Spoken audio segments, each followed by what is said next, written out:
देखिए, अब जांच एजेंसियों का दुरुपयोग पूरे देश भर में जिस तरह से विपक्षी नेताओं के यहाँ ही सिर्फ हो रहा है, वो सब जनता समझ चुकी है, देख रही है।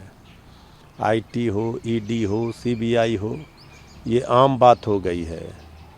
ये विपक्ष के नेताओं को परेशान करो, छापेमारी करो। अब 2024 में जनता बीजेपी पर छापेमारी करेगी और सत्ता से बेदखल करेगी। तो सब यही जांच एजेंसियां कल को बीजेपी को परेशान करेगी अगर यही परंपरा हो गया तो। अब जो भी जांच एजेंसियों को, ईडी को जो साक्ष्य मिले हैं, क्या है नहीं है पूरा मामला, इसकी जानकारी हमें नहीं है। इसका जवाब सारे चीज़ों का दिया जाएगा। लेकिन पॉलिटिकल तो ये दिख ही रहा है कि चारों ओर हर राज्यों में विपक्ष के नेताओं को परेशान किया जा रहा है। इनका अब 1-2 महीने का ही खेल बचा है बीजेपी का। अब जांच एजेंसियां इनको नहीं बचा पाएगी। 2024 में सत्ता से बाहर जाने का रास्ता इनका जनता साफ कर देगी। कल अमित शाह का बिहार दौरा था, खुलकर उन्होंने लालू यादव और आरजेडी पर टारगेट किया। उन्होंने ये भी कहा कि भू माफियाओं को उल्टा लटका के सीधा करने का काम उनकी सरकार करेगी। देखिए, केंद्रीय गृह मंत्री आदरणीय अमित शाह जी जब मणिपुर में हमारी बेटियों का इज्जत आबरू लूटा जा रहा था, तो उस समय कितनों को उल्टा लटका करके उन्होंने सीधा कर दिया। अब तो जनता इन्हें उल्टा करके सीधा कर देगी 2024 के चुनाव में। ये क्या उल्टा सीधा करेंगे? बोलना है कि बिहार को क्या मिला, बिहार को क्या दिया, ये नहीं बताते। क्यों नहीं दे रहे बिहार को विशेष राज्य का दर्जा? क्या क्या किया बिहार के लिए? ये अपना उपलब्धि 10 वर्षों में क्या किए, 20 करोड़ नौकरी कहाँ, ये नहीं बताएंगे। ये खाली उल्टा सीधा करेंगे तो जनता इनको ऐसा सीधा करेगी कि फिर ये उल्टा करना भूल जाएंगे।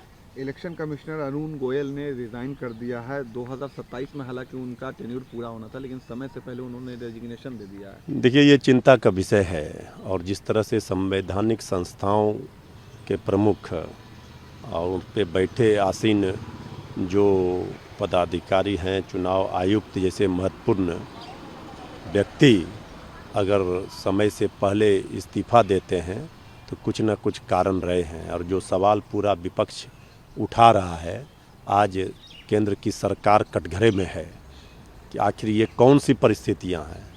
ये तानाशाही, ये सरकार का दबाव स्पष्ट रूप से दिख रहा है। लग रहा है कि सरकार चाहती है अपने ढंग से मनमाने तरीके से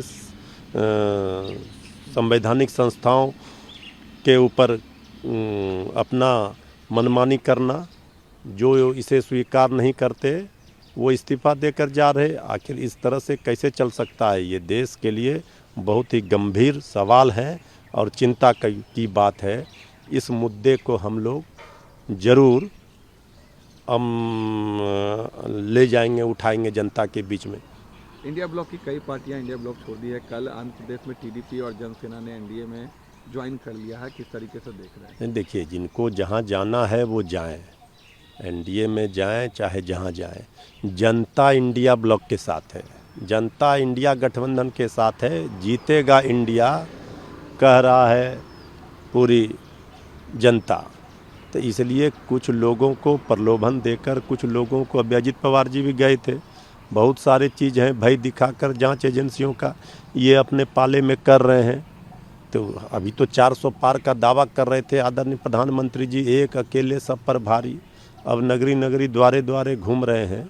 तो अभी तो चुनाव आयोग ने इस्तीफा दिया है।